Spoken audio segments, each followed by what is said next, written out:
Welcome to the Feisworld podcast, engaging conversations that cross the boundaries between business, art, and the digital world.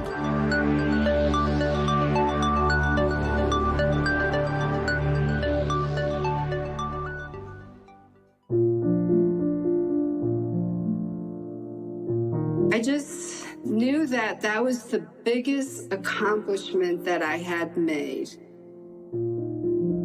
To me, they're an A student because a student that never tries haven't learned anything.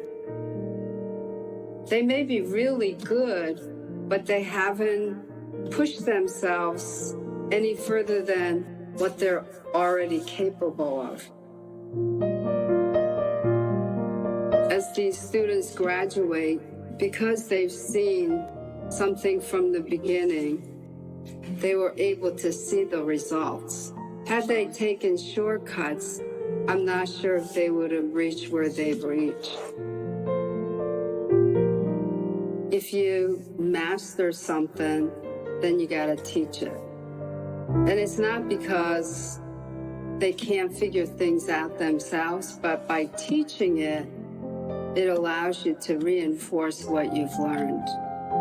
And then the next person could teach the next person.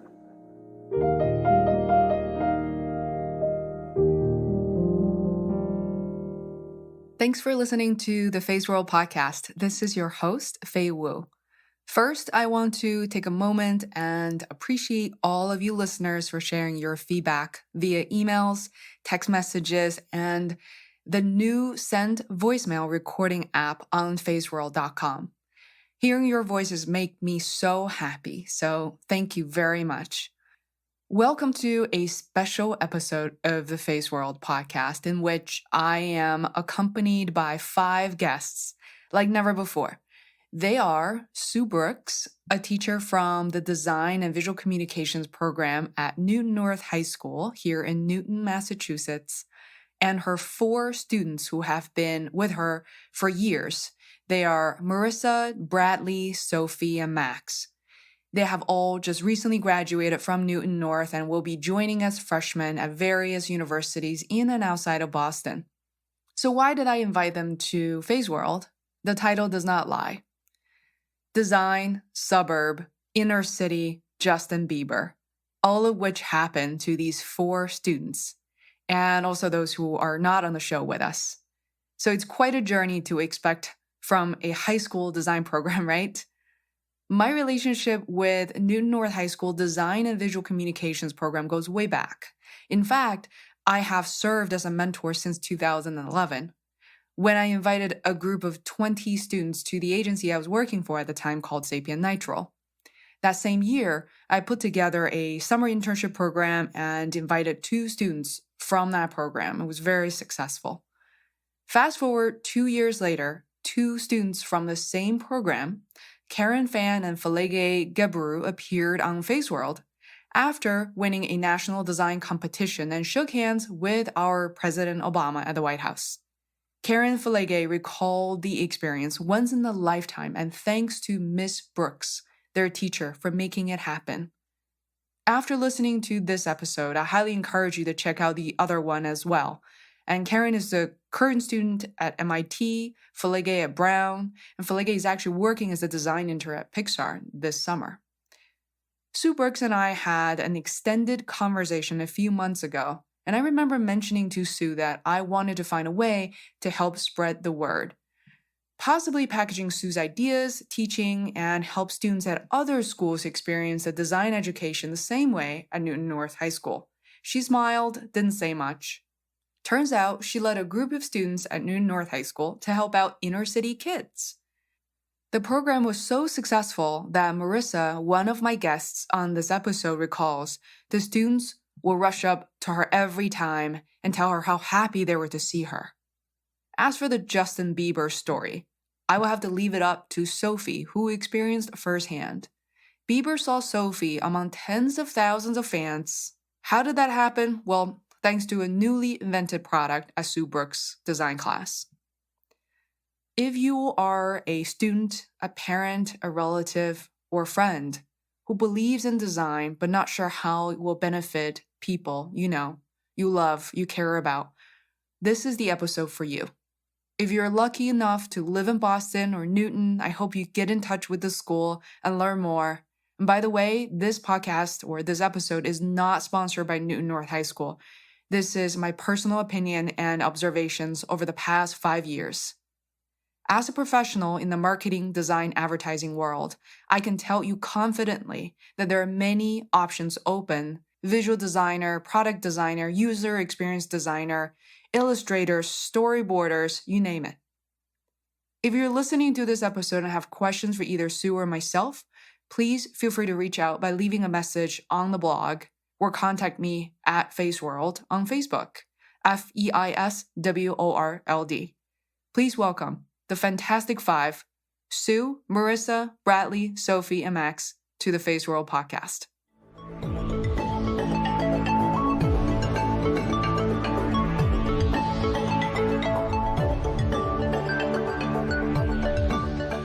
I want to thank everybody for joining me in this lovely evening. It's probably 90 degrees outside in Boston, which will only go off for about 2 weeks. But I love this school, Newton North High School. I find my way here very easily.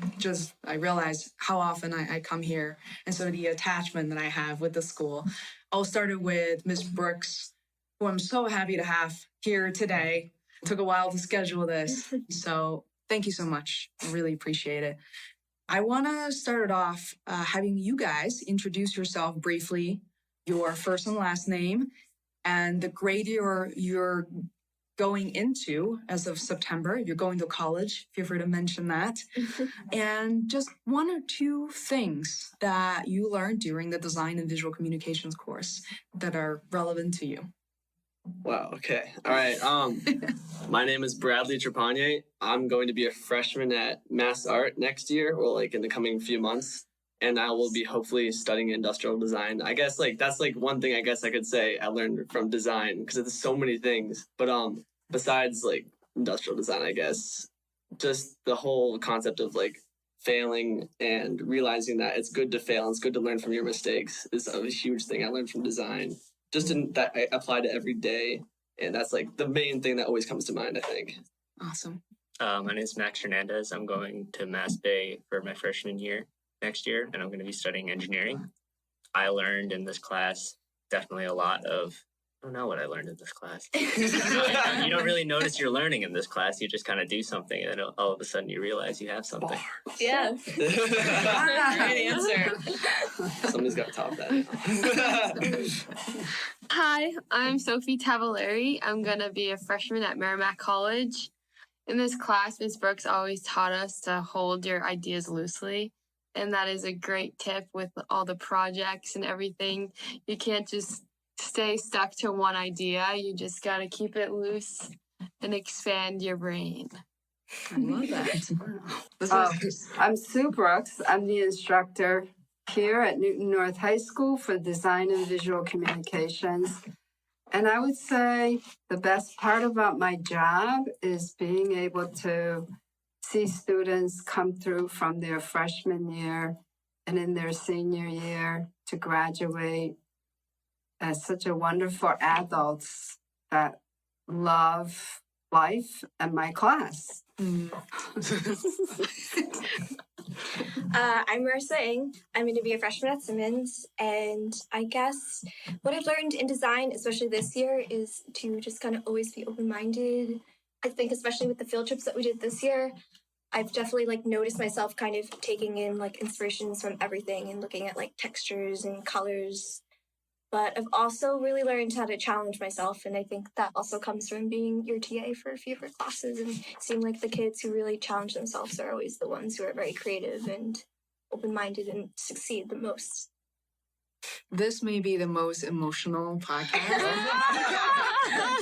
recorded, to my surprise, because I feel like I've talked to my guests about a lot of stories, and it's really amazing.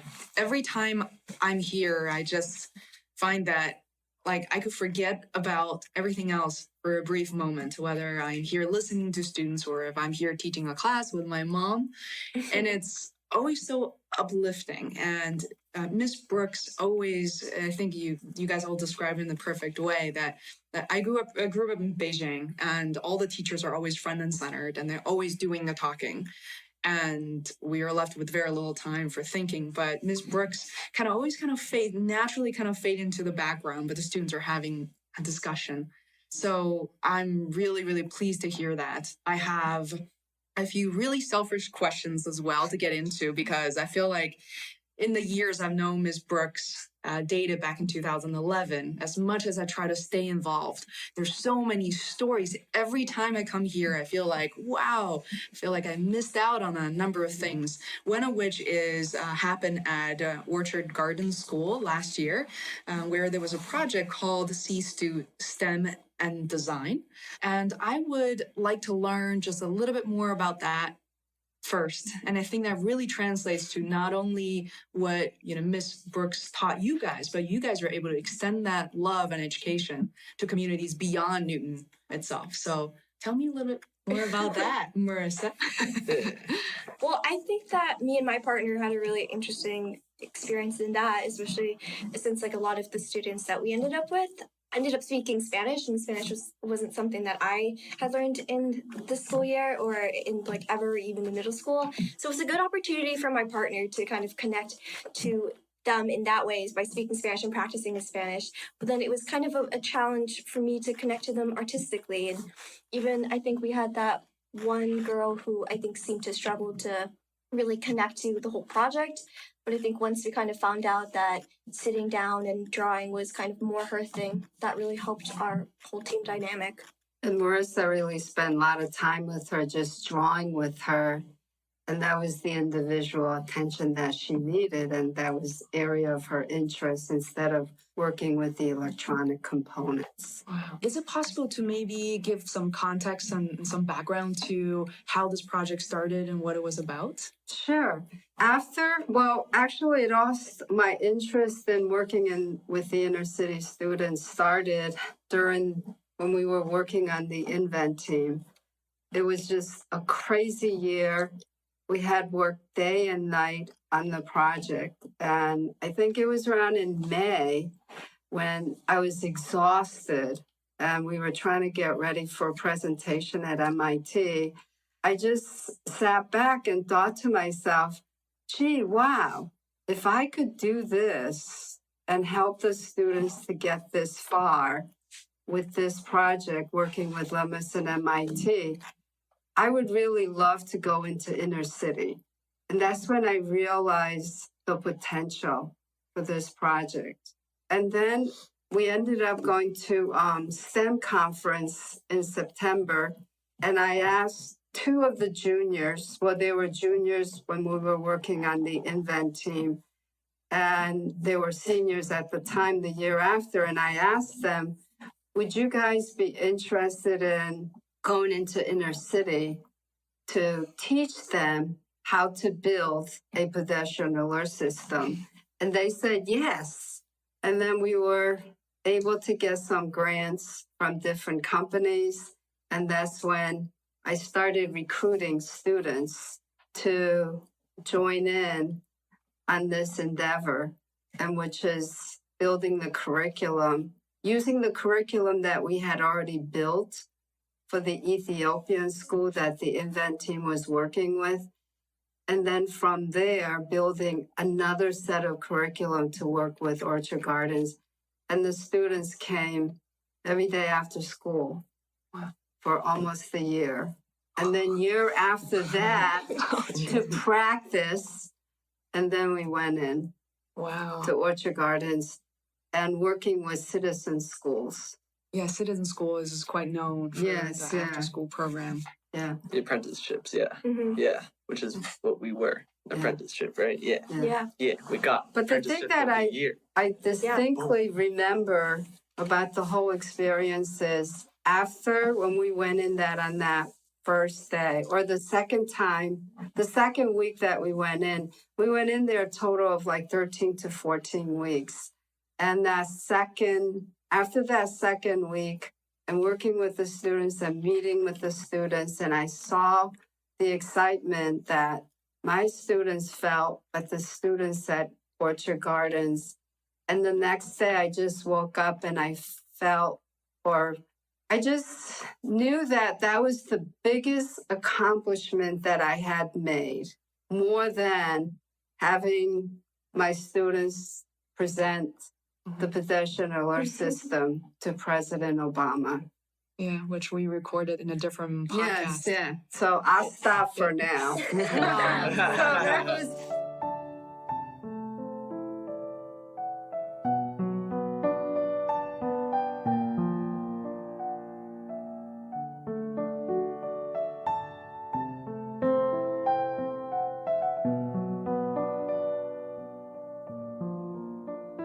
This is great. I'm finally hearing details, and I didn't realize what a endeavor that was. There are many programs where people go in to teach one day, and there you are. This is like a year worth of effort. Not to mention the preparation, all that involved. I'm interested in hearing from the students in terms of knowing that the project. Some of you were involved, but some of you were basically aware of the project and knowing that one of your teachers is involved and your classmates were involved. How did it hit you? How did it impact you? What were going through your minds? I had to study in a free block. So what I did was I would help out with organizing things, and if something wasn't working, getting it working during the school day so that they could take it functional back to the kids. And it was just amazing to see that the kids didn't really need all that much help. Like it was already coming back, already functional. Wow. And I was just fine tuning and tidying up things, and I didn't really have to help them that much. They knew what to do. What was the product was it a product with, what was it? Exactly? It was the pedestrian alert system. Oh, okay. So it's the same system, and you were with your engineering background. Yeah, so they were perfect. So. Wow. So you're surprised to know about that. Yeah, I think I had a little bit of a different experience with that. Well, I mean, okay, I was at Orchard Gardens the entire time, but I remember investing a lot of time during class and in my free blocks, just fixing issues with the systems that, honestly, it wasn't their fault, but was more of just, the software and how it was being coded into the machines and just having everything this fine-tuned. So, this laser doesn't work, but this one somehow does. Just things like that. I remember we just invested so much of our time during school and in our own free time just to get us moving along, even though it's it was time that we didn't have at the school because we only had an hour with them. But it was still, it's not like we did any work for them. It was more of the work that they accomplished, but wasn't their fault that wasn't working. But you guys were all juniors at the time, which was probably the busiest time. Yeah. You could simply focus on college applications and absolutely nothing else, right? But this wasn't a summer internship. This wasn't a weekend warrior event, but instead you dedicated a lot of time. A lot of time. Yeah. Why? Did you ever doubt yourself to say, wait a minute, is this the right way to spend my time? Why am I so into it? Or should I be focusing on this? Well, the time part kind of contributed to, I wasn't part of this project, but I wish I was. I saw pictures and I saw, on our website, there's a group picture of the design kids with all the Orchard kids. And it's just crazy to see how, we're bringing our skill and teaching people. I didn't know they didn't speak English. That was so cool. Yeah. And more so, I had sports, I had other, time. I didn't really have time on my schedule to do it, but if I did, I think that would have been a life-changing experience. Wow. For me, it was, I think, very worth the time, especially since when we would go on Tuesday, the first thing that you kind of do is during the changeover of classes, we'd kind of be sitting in the hall and then you could see them walk by and they'd be like, hi, Bradley, hi, Marisa. And they were so excited for us to come. And I think that really made it worth it. Wow. Their excitement. Yeah. I think one of the things that really connected the students, my students with Orchard Gardens students, is not just going there and working with them, but they had an opportunity to write. We had a journal. Mm-hmm. So my students were share with them in the journal, and then we would take it back, and then they would share something with my students in their journal. But then sometimes some things would be written in Spanish. So that really gave the students an opportunity. Laurent, especially, he would pretty much, along with a few other students, interpret all of their writings. And then if you go on the blog, you'll see what they wrote in Spanish and English interpretation. And we would spend time doing that after school to about 5 o'clock, just going through all their journals and then making sure every student has something written back and responding to whatever they were writing. There's one thing I've always been impressed by whenever I was involved in the visual and communications projects is the incredible organizational skills led by Ms. Brooks. I remember seeing binders, not even just folders of things, neatly organized. Everybody had a role, whether you're the technical person, you're the project manager, you're the copywriter. Everybody had a role. It was very clear to the students, which I found very astonishing because I have been working in marketing, advertising, big agencies for the past 10 years. And there's no guarantee that adults know exactly what is happening at any given time. But yet I come here, the students are having almost like a freestyle workshop and everybody knew what to do. So that kind of leads to another project, which I witnessed very recently, and which is the t-shirt design project. Correct me if I'm wrong. Is there like a better official name for that? Well, we sort of called it it was initially called the illuminated shirt. Yeah. And then it was the light, we basically simplified it to the light up shirt, the LED shirt. Well, then again, there are kind of two concepts, but there's that one main one that has the big screen on it. But yeah, the light up shirt, I think is our final name for it. Yeah, the light up shirt. Yeah, we're just the t-shirt team. Yeah. T-shirt team. Yeah. And even though it's not even a t-shirt anymore, it's long sleeve. Yeah. And the t-shirt team sang me a song, which I'm going to include on definitely grab the URL from YouTube and put it on with this blog post. But I heard this amazing story from Sophie. Oh, yes. Literally the best day of my life. So this whole year, there's been the t-shirt team and the hoodie team, and we've been working on getting words to screen across the shirt with our coding and everything. We just made this huge project. So I knew I was going to the Justin Bieber concert, and he's my all-time favorite.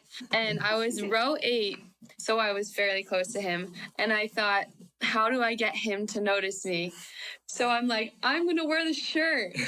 So what ended up happening was we got we made one shirt that didn't have anything wrong with it. It was just perfect. And so Bradley helped me the day, maybe 2 days before the concert, really finalize it, code it, say hashtag purpose tour Boston, hi Justin, 10 different phrases, Illy, Justin Bieber. And it was so cool. So I went to the concert the day before I wore it just to see what security was like. I was going to the concert anyway, and I didn't know if I could get in because there's metal and a battery pack on my chest and all this stuff. So I get to that concert and it just said raise all metal things above your head and walk through the little security booth. So I was okay, I'll be all set for tomorrow. So I made sure I got this shirt on the Wednesday for the second day of the concert. So you guys had a field trip at Museum of Fine Arts, and I didn't go to school because I was in Boston outside his hotel, waiting for him. And then Bradley came back to school, helped finish code it, helped me refine it. And then my sister came by, got the shirt. I wore it to the concert, got in through security perfectly fine. So now I'm in the concert, 8th row, and I turn it on, and all these girls around me are that's the coolest thing ever. And I'm I made it, in my design class. And they're what? I want one. I thought you bought it like that. All these different comments. And then a security guard was that's the coolest thing I've ever seen. And I'm can you tell that to Justin? And then the concert finally starts, and my shirt, the whole place is black because it's like, get ready for Justin Bieber. My shirt is screening. My friend Chelsea is in the balcony and she texts me and she goes, the girls behind me are talking about your shirt. So everyone in the way top of the arena saw it. And I'll never forget. He's singing Get Used to It. And he's like motioning to the crowd to like wave their hands. And he looks, I swear, he looks at me and he just drops his jaw. And I'm like, you're looking at my shirt. I know you are. Like, I'm no lie. He definitely saw it. And then, so this shirt, like I went with my friend Chloe, she took a video and she tweeted it. And then with that video that she tweeted, this huge account, it's called Justin Bieber Babes. They tweeted, when you think your purpose merchandise is 100, but then you turn around and witness this, and it's a video of me wearing my shirt. And then the next day, they tweeted again, like, no lie, this is still the best merchandise I've seen, like homemade merchandise I've seen all tour. And this account had like 700,000 followers. Like, this was huge. Wow. And then that night, I ended up meeting Justin, but the shirt didn't turn on. Oh, I was obviously like wearing it, like long sleeve, like board against, like across my shirt. But so many people like outside of the concert were like, oh, that's the girl that was wearing it. And so many people saw it. And then a day later, I went back on Twitter and I looked for different views and I see like a red bar from different angles, and obviously he saw my shirt. It was literally like stage. I think, we have to tweet this podcast. Yeah, it's easier if you see the pictures that I'm like referring to. He may be looking for a technical intern at some point, so maybe you need to travel.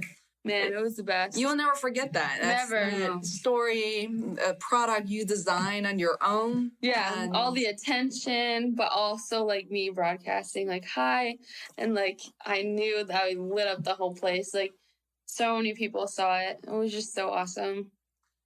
Now we have to top this. So, what was were you both on the t-shirt team as well? Yeah. We were all three. All of us were. All of you were. Yeah. Okay. So it was. What I was thinking was, like, hearing the story feels like this whole thing must have happened outside of school, but it's actually tightly related to what you did, in the school system itself. So I want to talk about learning for a second and kind of get your take on this as well.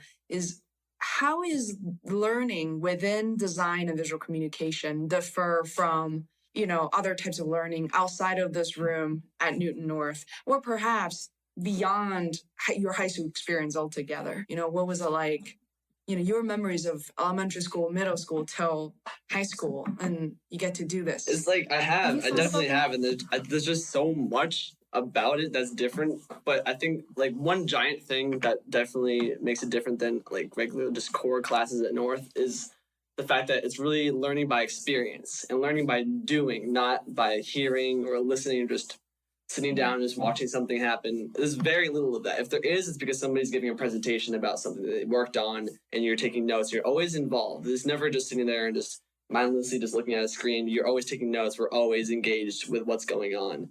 And I think something also that makes it different is that we really learn to appreciate the process of just getting things done and getting just the work we actually do. Even if it's like, if you're not good at sketching and you have like bad handwriting or something, when you're working at thumbnail sketches, it's just like, it always turns into something that you want it to be. And it's like learning to appreciate your work really makes the difference, I think. And that's what I learned a lot about compared to what I learned elsewhere at North. Yeah. Mm-hmm. Yeah, it was definitely interesting because Miss Brooks isn't really an engineering teacher, and a lot of the project was engineering. So like you couldn't go to her for help for that much. Like you're basically teaching yourself, and you had to learn it yourself because she didn't know all that much about it. And I think that's like a much better way of learning because I wasn't following along. I was figuring it out for myself, and then I could apply it in different ways. Mm-hmm. And I think the takeaway was much larger than if I was just learning something. Mm-hmm. A huge difference that I see also is that you're allowed to fail. In this class, failing is actually how you learn. You like learn from your mistakes. You improve what you're doing. You can do whatever you need to get to what your final product, what you want it to be. But in other classes, if you fail, then you start like being like, oh, I need to do better in this class. Oh, I'm going to have a bad grade. Like, it just reflects poorly, but failing in this class means you're actually going to do better. Yeah, there's no redoing it if I get an F on my English paper. It's like, I can't like retake it. It's like it's there, and that's like my final thing.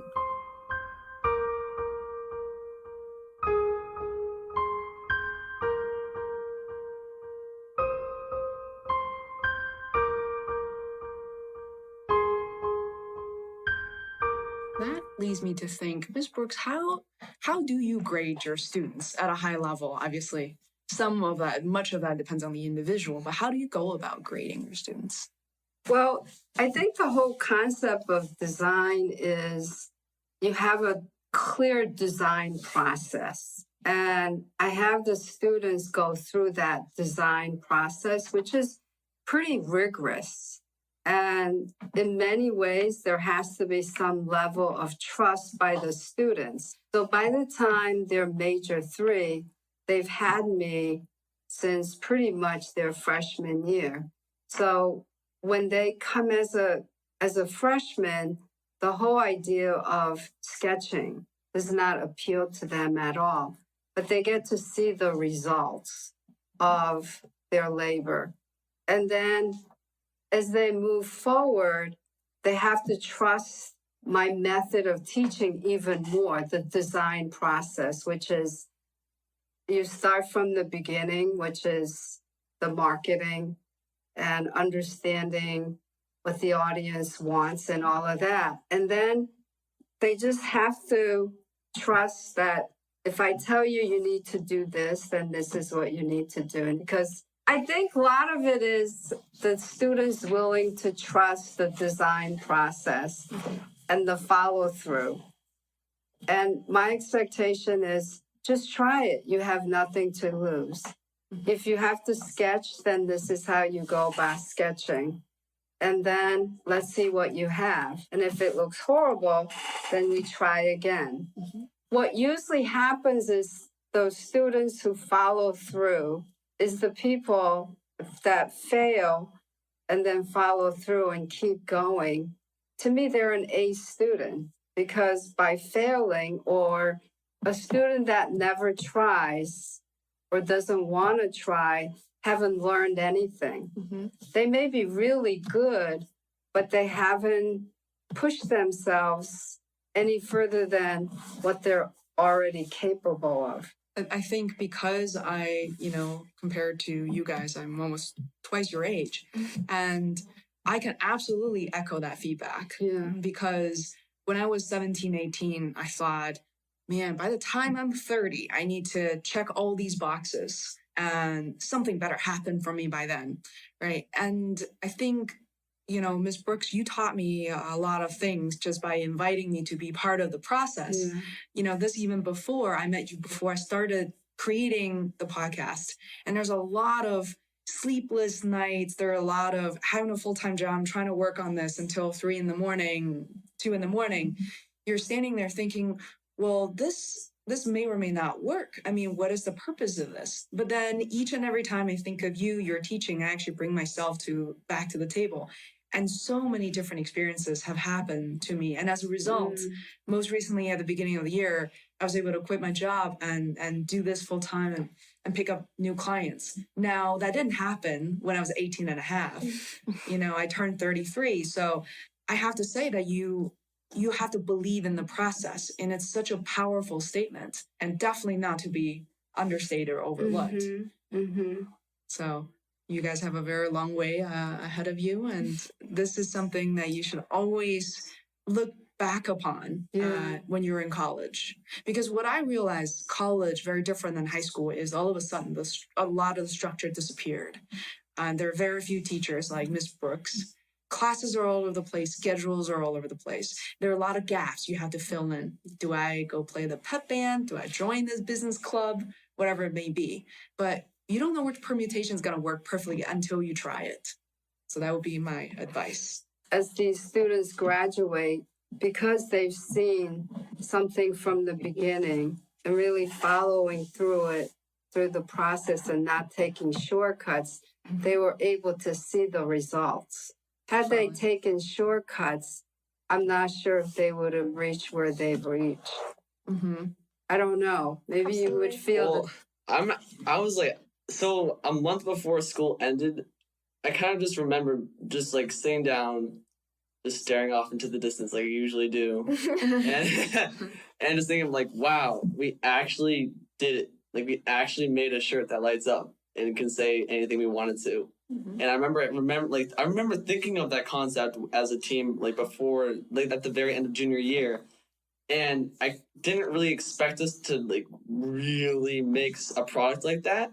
Like, of course, like it's such a cool concept, but it was just crazy to think that through all of our hard work and just, we never said, oh, let's just get this over with. Well, we did say that actually, or let's skip this step, or let's be faster than actually have a better quality work than. It turned out amazing. It turned out so much better than I was expecting. I don't know what I was expecting, actually. Well, I think with the shirt, we did try to take some shortcuts here and there, but in the end, it really didn't work.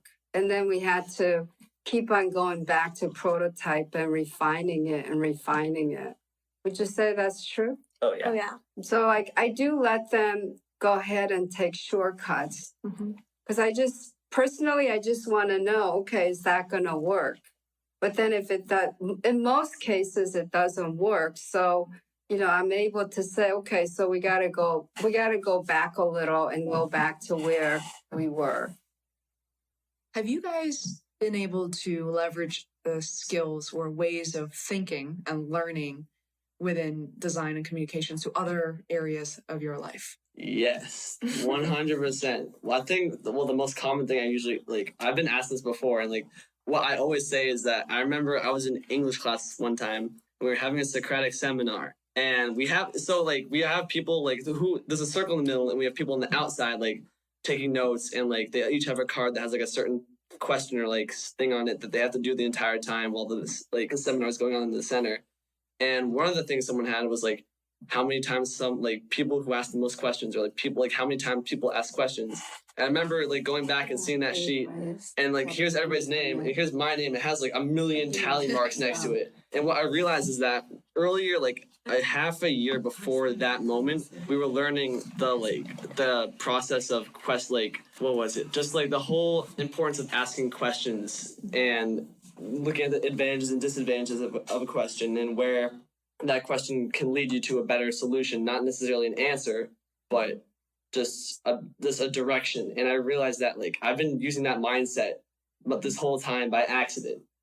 And I learned that in design, and I realized, wow, I'm asking so many questions all of a sudden. Not necessarily bringing the skills that I've learned from design to necessarily other classes, but I came back maybe one of the last weeks of school, and the juniors were sitting over by the white paper, and they were doing, I think, questions for their invention. And I found myself kind of still thinking at that higher level of how do we kind of push these questions further, and how can we ask questions so that we get better research. And I thought that was kind of actually really cool, was that it was just instinctual, like you said. And I was really impressed because you were contributing quite a bit, and really helping them to push along with their own concept for their project. Yeah. Definitely interesting to see someone else have a shot at it rather than just knowing that you did before, but then seeing another group do it was really interesting, especially. Yeah, that's wonderful. So we have, I think before we close the podcast in the next 10 to 15 minutes, I want to do a little forward looking and searching in terms of something I've stumbled upon within, in my generation is I look at my parents and think about they've majored something, learned something in college. And for that generation, they're almost guaranteed a job they could do for the rest of their lives, till they're 60, 65. Think about that for a moment. But now this opportunity has shifted itself that you're now required to almost invent your own career, almost reinvent yourself in a way it's difficult and challenging, that students who have not experienced this type of classroom setting or through, Miss Brooks' teaching style, who's so used to being taught or being told what to do, now have to invent their path beyond that point. So that's a long way of saying, have you guys thought about creating your future? And if so, career-wise or lifestyle-wise, what does that mean to you? What does it look like? Sophie. So when I think about my future, I think of success and like happiness at the same time. Whatever I'm doing, I want to make sure I enjoy what I'm doing and having a good time. I don't want to be stuck at a career path that I don't want or have no interest in, because then I have no motivation. Mm-hmm. But I'm not entirely sure what I'm going to do as my job, but I just want to make sure I enjoy it to the fullest. I might do something like minor. I might do communications major, minor in marketing or something because of this class. Oh, yeah. Perfect. Because I love the whole like design, visual look, advertisement part. Yeah. I've been, during this year, I definitely have been, I think I've learned a lot more than I have inside of school. I've learned more outside of school than I have inside of school, like just taking it upon myself to learn stuff and just Googling stuff. And I can see myself just pursuing different things like with tech and inventing stuff and just kind of paving my own path. Love that. So I'm gonna hopefully study, I guess I should say, industrial design at Mass Art, because I'm totally open to like my career path. But what I think I really want to do right now is just like honestly just invent stuff and create and innovate things. And I think that I feel like I can grasp the general basics of the business aspects of inventing and innovation, but I really want to study like the artistic aspects of inventing and innovation that I feel like I don't really have that much skill in. That's why I want to study it, of course. But that's just what I want to do. I can't think of anything else that could be better than just creating new things that'll make the world a better place and that just solving problems. Yeah.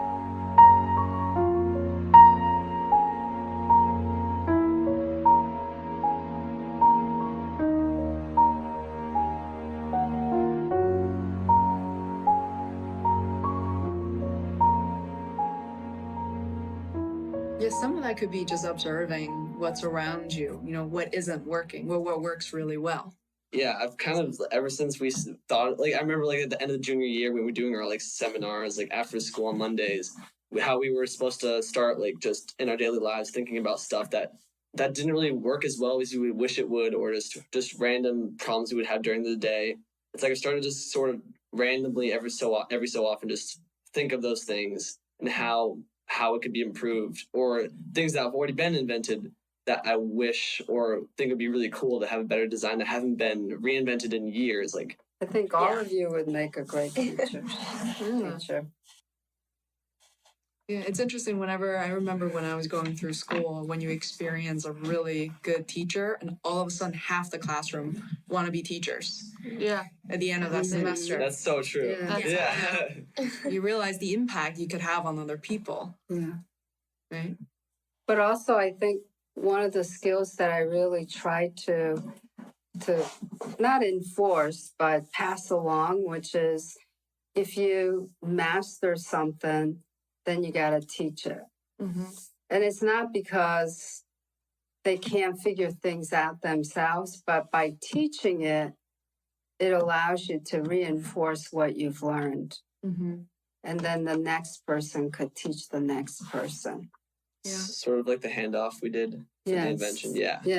We spent like how long did we spend? 2 weeks? Probably like a month. A month and a half. A month and a half, I think. We just spent like compiling instructions and just like descriptions of all the materials we used for the invention, instructions for every single detail of how to construct it, and just making sure that if another class wants to continue our project, they wouldn't have any questions, or they would know everything they need to know before they start expanding on the project itself.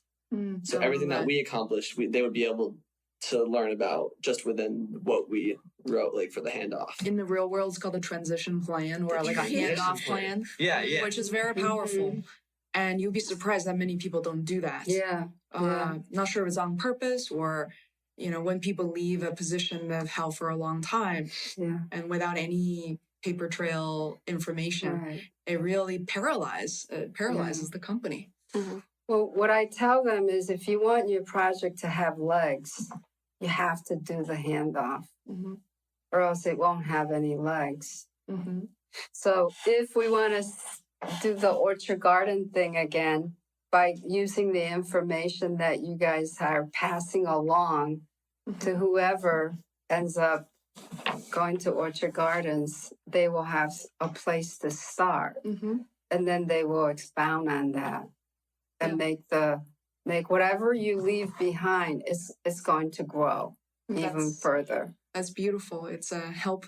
Mick Ebling, who's also an innovator inventor, I interviewed on my podcast, said, help one, help many. Yes. So that's what teachers do, and it's really powerful. The other thing that I really need to mention is we had an engineer that came in. His name is David Reyes, and he came in every other week or once a month whenever we needed him. And what the contribution that he made was, maybe one of you want to talk about it. It was so much more than just giving us advice on our project. It's like things that the prototype process applied to so many other things than just that. And there's so many things I can think of off the top of my head that I can't. You know what I mean? It's just like there's so much we learned from him that I met him as well several times. Yeah. Well, he talked about patenting because he has how many patents? Like A lot. a lot of patents out already. That's a good number. So he talked extensively about that, and then how to. He was the one who really challenged the students to take it to a Patriots game, take it to Celtics game. And that was one of the inspirations that came out of that, where Sophie was able to actually go to the stadium with that. What's the name of the stadium? TA Garden. So he gave the students a lot of things to think about, which I thought was great. Yeah. Stuff and that's the part that I love about my job and working at Newton North, that the school is really open to having me bring other professionals in, like the way you did with the Invent team when you came and talked about the process. And being a teacher in this field is really open to having people come in and providing them another outlet or professionals to come in. Yeah, you definitely step out of your comfort zone. This is your comfort zone, Ms. Brooks, but also you definitely did not do the bare minimum, right? There was no requirement for you to reach out to 25 people, professionals. In some cases, only 2 people will respond, but you're that facilitator to make a lot of these things happen. Yeah. Well, I think it makes the learning that much more richer. Yeah. Right? It was nice having David come in. Yeah. I think everyone's favorite lesson was crossing the chasm. Oh, yeah. And that was a really good lesson. And then I think even that we ordered the book off of Amazon, and then there was a few people who definitely, I think, took the time to read the entire book after that, which was really cool. Wow. Something else this is just something I really want to mention about David. I think it describes it really well. It's like almost every time we discussed our project and just presenting it to him and everything. Yeah. We always had a conversation about it afterwards. It always ended with somebody being like, "Whoa, that's such a good idea." Yeah. Or just that was a really good session, brainstorming session. That's accidental brainstorming session. And I was really impressed by when I saw David and along with the other gentlemen were here just not so long ago, that the students already presented their ideas, but all the students were so open, and I thought about the traditional education is about for you kind of to shield up yourself, and we just want to execute. We don't want any more ideas, but yet the students are all so open-minded that everybody's equipped with this growth mindset, and that doesn't come in a day. And so we as professionals are able to offer our feedback, and the students were saying, "Oh, that's great." Hold it loosely. Yeah. Yeah. Hold it loosely. Hold it loosely. Hold it loosely. That's The my teddy favorite. bear. That's my favorite saying today. It's incredible. So this was really, really helpful, and so glad you guys can join. Do the students have any questions, either for Ms. Brooks or for myself? I'll be more than happy to answer. I can take this part offline if you choose to, but I feel like if there's anything you guys would like to explore today, or I actually think I'll try to friend you guys on either Instagram or Facebook or something. Maybe Facebook. Follow me on Instagram at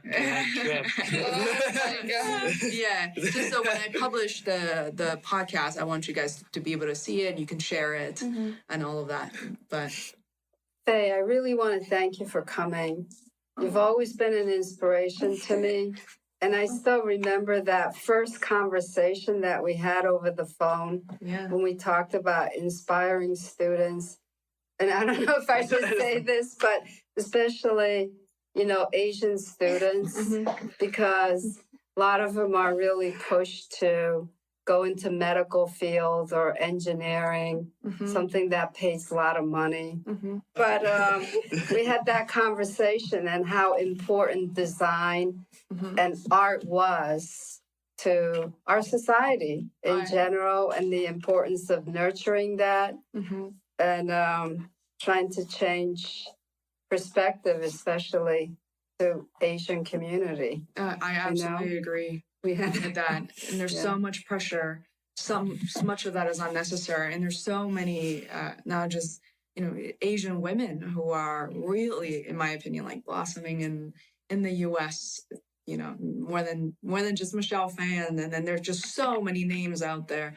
The head of Facebook visual design, the VP, who's Chinese, and she's incredible. She's speaking at all the keynote events with confidence, and it means so much. And so I'm just really thrilled to be connected. And hopefully when you guys go into college, you remember this conversation. Most importantly, Ms. Brooks' teaching. It's always a safe place where, whenever you face any sort of, struggles, difficulties, and, the design process. Yeah.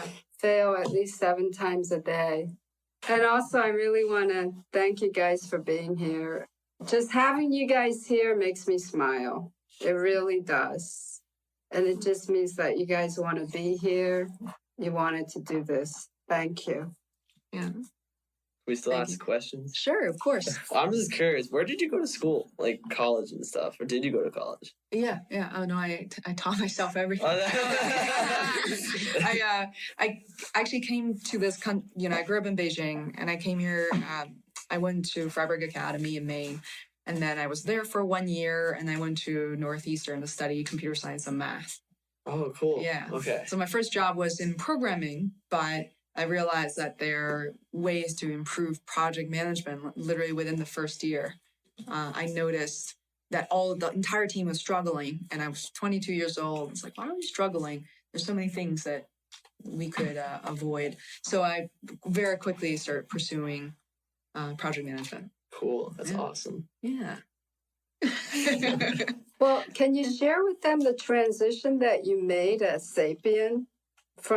You went in there as a programmer? Yep. I was, when I was in school, I was studying Java. Apparently there are people still studying Java. They're shifting a little bit to C# and all these different languages. With Arduino. Yeah, exactly. So Java is more enterprise level programming. So when I applied to Sapien, I was like my top choice. The valedictorian from Northeastern went there, and it's like this cocky guy telling me, I was like, it's not because of you. I just like what the company had to offer.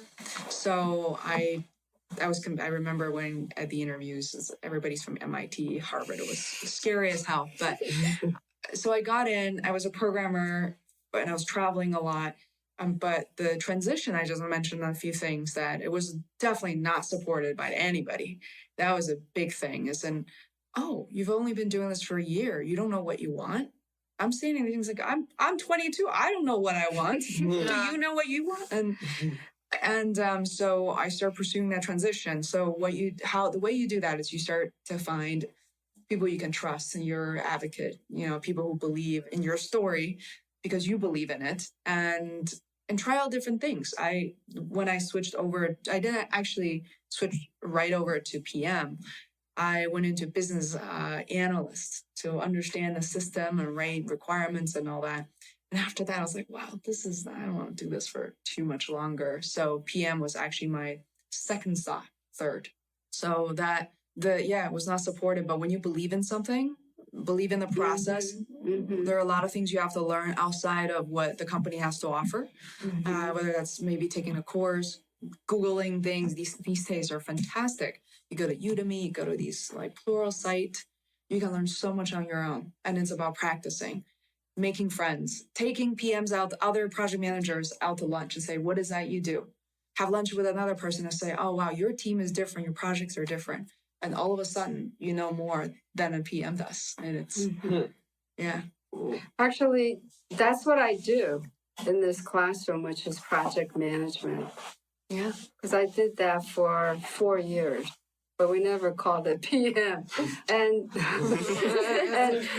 mean, no, that's why the terminology We're production. was new to There are me. a lot of names for that. Yeah, because that's what it is. It's just project management, being able to understand the process of managing the students. And your students are great at it too. And yeah. You do this, you do that. Let's do this, you do this next. Yeah. How to assess time. I mean, I can even do a second course on that. There's so for instance, when you ask someone, like, these are the tasks, when I ask you, like, how long will it take? I mean, hours wise, people start to panic. But that methodology actually was out there for a very long time. It's called Agile. So then they try to improve it, but I say, what is your aggressive but probable, highly probable? So ABP versus HP. So 2 to 4 hours. People are like, phew, I can say that. It's not great, but I can at least say that, between 1 to 2 weeks or whatever that may be. And then now the new methodology, which is really interesting. I was really resistant. It's like, okay, I don't need more methodologies. The new thing is called Scrum. So it's you should read about it, and I can definitely send you guys some links. It's about using Fibonacci numbers, so the 1, 3, 5, and just add on to say how long would it. So this thing is a perfect example. Images, text. You throw it out there. A group of us, we all have the Fibonacci numbers in our hands to say, throw out a point like 33, 11. What do you think is the level of complexity here? So then you throw out 11, you throw out 33. All of a sudden, you're like, whoa, that's a pretty big difference. People start to have that conversation, which was missing in the first place. And the funny thing is like, okay, then you agree. It's like, you know what? It is 11. And you write 11 on this, to design 11 for the picture, whatever, 33 for the overall messaging. And you put it on the board. And then then you have these people working on it. And you may be out sick one day. You might, have something going on. At the end of each week, you add up these points that you actually accomplished. And that's what's called a velocity. And a velocity, it's really much more accurate than hours estimation. And then week over week, you pick up your velocity and you have something to look at. Mine was never that complicated.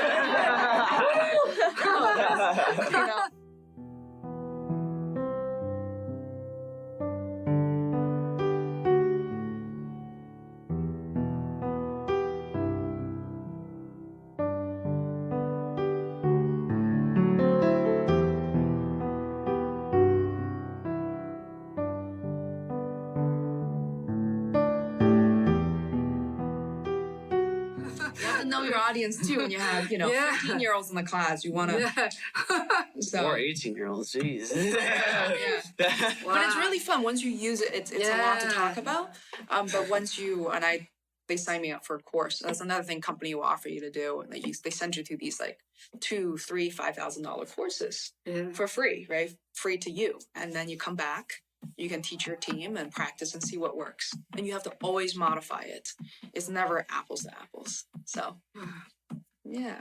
Oh, I guess nobody's going to be a PM. We know one career I'm going to pursue. But you also did a lot of the administrative lead stuff, which is communicating with David Reyes and contacting him and setting up the meetings and stuff. That's all part of project management. I also want to add that coming out of big agencies more recently, at Sapien, we're at Arnold, what people tell you is like, okay, Sophie, you're a PM now. You need to deliver this. And you will say, okay, I'm not a designer. I need a designer. I need a copywriter. I need these people. Mm-hmm. Okay, half of them are available, but the other half are not. You need to hire them.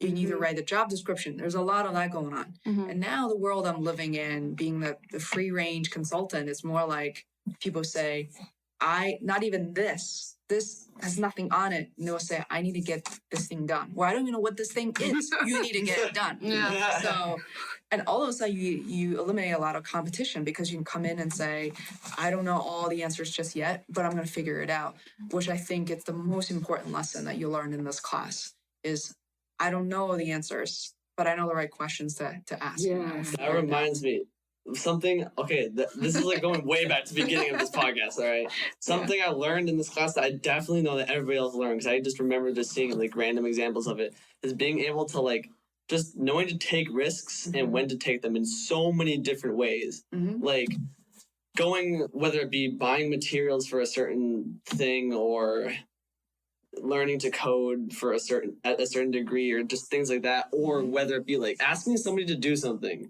can be really hard sometimes because you don't want to be that guy. Nobody wants to be that guy.